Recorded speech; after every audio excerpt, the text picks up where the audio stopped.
Wewe si hivyo sasa tumemalizana. Hivyo mtu wa tattoo umenichora Na hiyo ngozi yako inanichanganya wewe. Imependeza mtu wa tattoo. Sasa wewe ni mwanamke. Should I call you Mr. Pepe Julian Onzima? Tu wengine hapa ngozi zenu. God have mercy upon us. Nilikuwa nataka kufunga. Unataka? Nataka touch ya boyfriend wangu.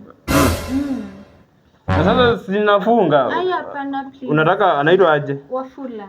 Wafula? 10k. Ai hapana nilikuwa na 5k. Unajua anaitwa aje? Wafula. Angeitwa Mfula ingekuwa 5, lakini akaamua kuitwa jina la watu 10 Wafula. Are you playing? What type of play is this? 10k. Haya basi. Siuze tits. Tata hii ni kazi. Ati nifanya nini? Uguze tits. Siwezi. Hii biashara yangu siwezi fanya tit for that. Tenda. Wewe msichana bwana.